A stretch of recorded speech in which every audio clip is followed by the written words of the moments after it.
the heart of this nation, under skies so blue, there's a spirit that's stirring, values strong and true. from the mountains to the prairies, from the cities to the sea, we stand for liberty, for faith and family. We're diving deep into the heart of what we believe. If I told you that a major American city just experienced this massive, I think it was a 29% spike in new HIV cases over a 2-year period, your mind would probably go straight to the medical field, right? Oh, absolutely. Yeah, you'd be expecting to hear from doctors. Exactly. You'd expect to hear from, virologists or epidemiologists or public health officials breaking down transmission rates and clinical data. Right, looking at the science. But what if the very first person an article blames for that specific localized health crisis is a politician sitting like nearly 1,000 miles away? Yeah, well, then you'd immediately know you aren't just reading a public health report. No, not at all. You are navigating a highly engineered political narrative. Which brings us to today. Welcome to the Deep Dive. We have a really fascinating mission for you today. We really do. It's a heavy one. It is. We are unpacking a highly charged, deeply polarizing opinion piece from April 2026. It was published on townhall.com by Amy Curtis. And, the headline alone sets a massive stage. Oh, it really does. The headline is, Democrats' open borders policies caused a massive spike in Chicago's HIV cases. Quite the statement to open with. Right. Now, a quick level set before we jump into the text with you. Sure.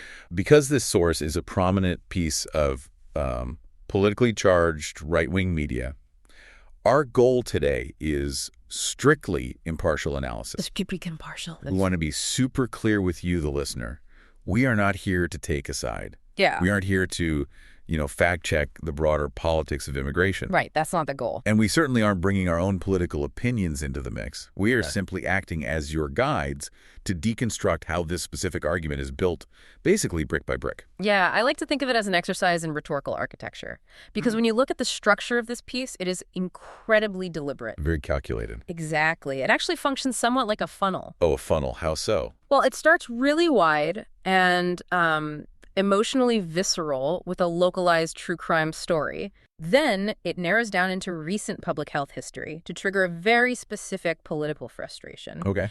And only after all that groundwork is laid does it actually drop the new HIV data. So it takes a while to even get to the headline. Exactly. And then finally, it uses social media commentary to seal the ideological conclusion. I want to start right at the top of that funnel, actually, because it completely subverted my expectations. Yeah, it's pretty surprising. With a headline promising a deep dive into HIV statistics, the author doesn't start with, a medical journal citation or a graph. No, not at all. The first paragraph just drops you straight into the middle of a shocking, violent crime. It really catches you off guard. It does.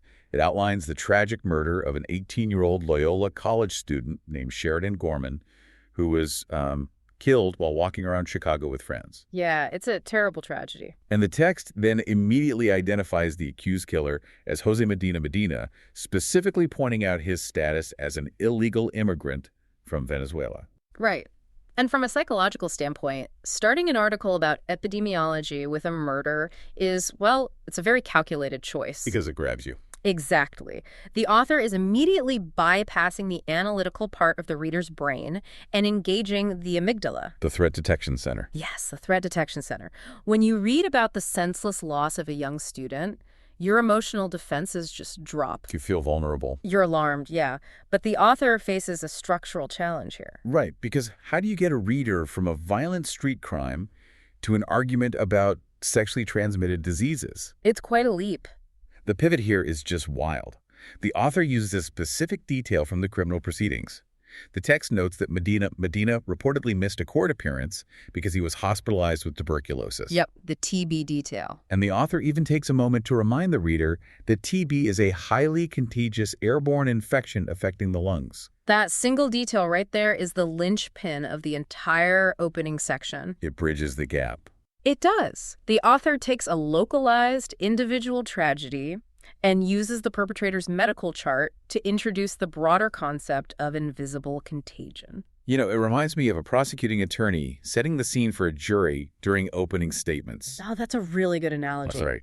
Because a good prosecutor doesn't just like hold up the murder weapon in a sterile plastic bag and rattle off the forensic dimensions. No, they want you to feel it. Exactly. They describe the dark, terrifying alley. They make the jury feel the cold wind. Yeah, they paint a picture. By starting with a tragic murder and instantly pairing it with a highly contagious airborne disease like TB, the author primes you. You're being conditioned. Yes. You are being conditioned to view the upcoming spreadsheet data not as abstract public health numbers, but as an active physical threat walking your streets. It makes it real. The border issue is no longer a distant policy debate in Texas, It's a contagious threat in a Chicago hospital. You're hitting on the core mechanism of persuasive writing right there. Yeah, because before the reader has even encountered a single word about HIV or border policy, their threat response is fully activated. Right. And once you have an audience feeling threatened, the next logical step in persuasion is to make them feel angry about who is responsible for that threat. Which is exactly where the article goes next. Let's hear it.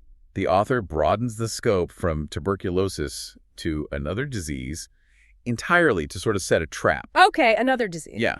The text brings up the fact that in March of 2024, Chicago became the epicenter of a measles outbreak. Oh, right, the measles. And the author doesn't present this as a neutral historical footnote. They directly blame the Biden administration's border policies and Illinois' status as a sanctuary state. This introduces one of the most potent weapons in modern political rhetoric. Which is? The weaponization of recent memory to expose perceived hypocrisy. Hypocrisy. Right. Yeah, the author pulls out a phrase that, frankly, still makes people's blood pressure spike. Flatten the curve. Oh, yeah, that phrase carries a lot of baggage. It really does. The argument presented is a stark contrast. The text points out that for years, specifically targeting Democratic leaders between 2020 and 2022, the public was ordered into strict COVID lockdowns. Right. We were told to flatten the curve, get vaccinated, and carry proof of health. The vaccine passports. Exactly. The author then violently juxtaposes those strict domestic mandates against the image of a porous southern border where, they claim, people are allowed in without even basic temperature checks. Regardless of whatever diseases they might carry, Right. We really have to look to why pointing out hypocrisy is so devastatingly effective in an argument. Because it makes people mad. Well, yes, but it goes deeper. When an author frames an opponent as a hypocrite, they aren't merely disagreeing with a policy. They're attacking their character. Exactly. They are actively attempting to strip the opposing side of its moral authority. Oh, wow. Yeah? Psychologically, if you can convince your reader that the political leaders in charge of public health are fundamentally hypocritical, the reader experiences a surge of righteous indignation. And when we are indignant, our threshold for demanding hard evidence just plummets. It completely drops off. If I already believe someone is a hypocrite who failed me in the past, I'm highly susceptible to believing they are failing me right now. Yes. I mean, for you listening, regardless of your politics, you have to admit it is a masterful way to evoke frustration and keep a reader entirely glued to the narrative. The author needs the reader in this exact emotional state, right? Right. Feeling threatened by the opening anecdote and infuriated by the COVID comparisons. Because otherwise the data doesn't hit the same way. Exactly. Without that emotional lens, the core data they are about to introduce might be interpreted very differently. Well, let's finally get to that core data, because this is where the article delivers on the promise of its headline. The HIV spike. Yeah, we transition from the historical setup of TB and measles into the sudden, undeniable spike in Chicago's HIV rates. And to be clear, the statistics cited in the text represent a severe public health challenge. They are grim numbers. They really are. The article lays out that after roughly 2 decades of steady decline, HIV infections in Chicago suddenly grew by 29% between 2022 and 2024. That's a massive jump. It is.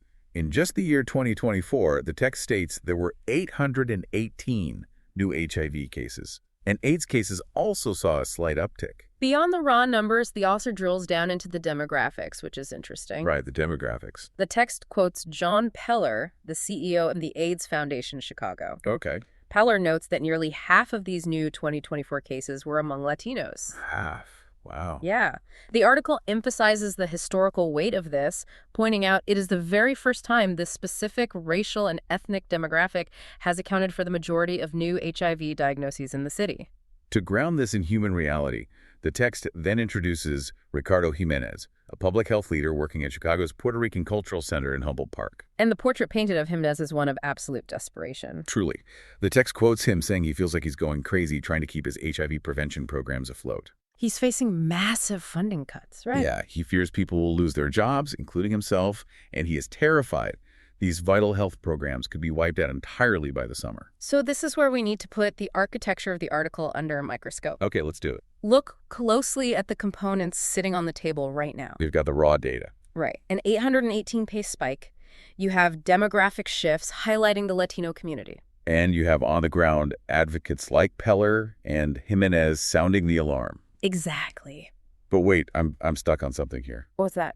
When I look at the actual quotes from those public health advocates in the text, they are talking about a completely different set of problems. Are they? Yeah.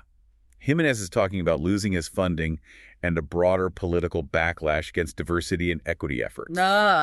Neither of the experts quoted in this piece are pointing a finger at the southern border. So isn't it a massive leap in logic for the author to take quotes about budget cuts and use them to support a thesis about illegal immigration? Logically, yes, it is a leap. Right. But narratively, it is a seamlessly constructed bridge. How so? The author relies on a cognitive phenomenon known as associative learning. Associative learning. Okay. In the text, the author takes the 29% spike and directly writes that it is, quote, likely thanks once again to the Democrats' love of illegal immigration. Just putting those ideas right next to each other. Yes. They place the raw data and the desperate quotes about funding immediately adjacent to their own statements about border policy. So they are banking on the groundwork they already laid. Precisely. The article does not provide a single cited scientific study, epidemiological tracking report, or contact tracing data point that directly links the 818 new cases to the recently arrived migrant population. Zero data linking the two directly. Zero. A purely scientific paper would require that direct link. Right, of course. This opinion piece does not because the author already did the heavy lifting in paragraphs 1 through 5. Oh. They already associated the migrant population with tuberculosis and measles. They primed the pump. Exactly. By the time I read the HIV statistics, my brain automatically fills in the gap. I connect the data to the border policy myself because the author has conditioned me to view the border as the singular vector for disease. It's a very effective technique. That is a brilliant and slightly terrifying sleight of hand. I mean, the author shows you a tangible crisis budget, shortfalls, and rising infections, but ensures you view it entirely through the lens they constructed. It perfectly illustrates how raw data is essentially mute. Mute. Data does not speak for itself. It requires an interpreter. Oh, I see. And in this case, the author is providing a very specific, politically charged translation of what those 818 cases mean. But the author doesn't just leave it at their own interpretation. No, they go further. To make an argument like this truly stick, you need to manufacture a sense of consensus. You need backup. Exactly. If the public health experts in the article aren't validating the political thesis, the author has to find voices who will. And that is where the social media embeds come in. Right. The integration of external commentary. It serves a vital function in solidifying the narrative. The article embeds 3 specific tweets to drive the point home. The first is from a user named @TexigChick. Okay. They pose a rhetorical question asking who was president from 2022 to 2024, perfectly mirroring the timeline of the HIV spike. Very convenient. Then they answer their own question, claiming Democrats caused this by allowing millions of people across the border with diseases like AIDS and tuberculosis. The second tweet serves almost as an executive summary of the author's entire ideological premise. It really does. User @AJ hits every single talking point. Every single one. They reiterate the hypocrisy argument, contrasting COVID vaccine passports with a border lacking temperature checks. They bring up the COVID angle again. Yep. They specifically reference Sheridan Gorman's killer bringing TB into the community. Tying it all back. And then they explicitly state that the 29% rise in HIV is, quote, primarily due to migrants, before asking who supports importing the diseased and contagious who will require taxpayer support. It's just perfectly aligned with the article's thesis. And finally, a user named @RisingSerpent delivers the blunt punchline. Democratic policies kill. Yeah. Adding that sanctuary cities are a sanctuary for viruses and bacteria. We should look at how this functions structurally, though. Yeah, let's unpack that. The author is utilizing these tweets to establish social proof. You know, it is the exact same utility as a Greek chorus in ancient theater. Oh, I like that comparison. Right. You know how you'd be watching a tragedy and the subtext might be getting a little too subtle? So they spell it out. So a group of actors literally steps to the front of the stage and chants, "Here is the moral failing of the king." Yes. That is what modern journalism does with embedded tweets. It really is. The author doesn't want to leave any room for ambiguity. They present the premise, lay out the data, and then use these selected commentators to explicitly say the quiet part out loud. The chorus tells the audience exactly how they're supposed to feel. Exactly. It validates the internal monologue the author has been cultivating in the reader's head since the opening paragraph. Because it feels like other real people are saying it. Exactly. Seeing those opinions published in the article makes the reader feel like their anger is part of a widespread grassroots consensus. Even if it's just a few tweets. Right. Regardless of whether 3 hand-picked tweets actually represent broader public opinion. We are nearing the end of the article structure, but there is one final glaring question the author knows a skeptical reader will ask. The geography question. Yes, and I was asking it myself.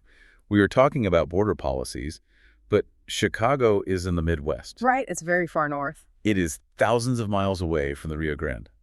How does the author reconcile the geography? The author executes a preemptive defense. They address the mechanism of transport head-on, specifically the highly publicized logistics of Texas Governor Greg Abbott busing migrants to northern cities. You might assume a piece critical of the migrant crisis in Chicago would, downplay the fact that a Republican governor physically transported them there. You'd think so, but the text does the exact opposite. It defends the busing entirely. It completely leans into it. The author argues that absolutely no one should blame Texas for the local crisis in Illinois. The logic presented is fascinatingly circular. How so? The article asserts that because Chicago politicians actively build their town as a sanctuary city, Governor Abbott was simply, and I quote, giving them what they asked for. Think about how this final rhetorical move seals the entire ideological loop. It really does. It absolves the border state of any logistical responsibility for the surge in Chicago's population. Right. And places the blame completely, squarely on the political philosophy of the local leaders. It turns the concept of a sanctuary city into a self-fulfilling prophecy of doom. That's a great way to put it. By framing the situation this way, the public health crisis, the 29% spike in HIV, the tuberculosis, the measles, is no longer just a failure of logistics or funding. It is framed as a self-inflicted wound. Exactly. It is the direct, inescapable punishment for a city declaring itself a sanctuary. The ideological argument is now airtight within the boundaries the author has drawn. It really is an impressive piece of structural writing. Let's step back and look at the entire journey this source material just took us on, because the engineering behind it is genuinely impressive. It's very complex. The author started with a tragic, localized murder, instantly linking it to a contagious lung disease to bypass our logic and activate our baseline threat response. The amygdala engagement. Right. Then, they expertly weaponized the recent painful memories of COVID lockdowns to build a powerful argument about political hypocrisy. Stripping the opposing side of its moral authority. Exactly. And once the reader was primed with fear and anger, the text introduced alarming new ground-level public health data. The 818-case spike in HIV infections. Yes. The author then strategically juxtaposed that raw data with the pre-established narrative of open borders. Using associative learning. Exactly. Using associative learning to make the connection feel natural, even without direct medical citations linking the two. Next, the author brought in the Greek chorus of social media to validate that anger. Manufacturing a sense of public consensus. And explicitly stating the political conclusions. Yep. And finally, they closed the loop by preemptively defending the logistics of the migrant busing, framing the entire public health emergency as a self-inflicted wound brought on by sanctuary city policies. It is a masterclass in how to build a persuasive narrative around raw data. It really is. Which brings us to a crucial final thought for our listeners. What's that? Long after you finish listening today, consider the nature of the information you consume. Always a good practice. When you encounter content that blends hard, indisputable ground-level data, like a specific spike in illness or a community center losing its funding, with a deeply emotional, highly charged political narrative, how do you pull them apart? That is the ultimate challenge for any informed reader today. You really have to cultivate the habit of asking yourself two distinct questions. Okay, what are they? First, what is the raw data actually saying? Right, the objective numbers. And second, what is the author telling me the data says? Ah. Because as we saw today with the quotes from the public health advocates versus the conclusions of the author, those can be two entirely different things. It is so easy to let the narrative color the numbers. It happens all the time. Well, thank you for joining us on this deep dive. We truly believe there is immense value in taking the time to deconstruct controversial, polarizing texts like this one. Absolutely. Not to tell you what to think, but to help you understand how these arguments are built to influence you. Until next time, keep reading closely and keep asking the hard questions. Can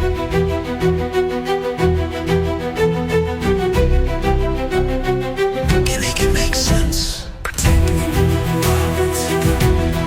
Prevent rights back from homes and prisons. Deep dive podcast show. Let's dive in.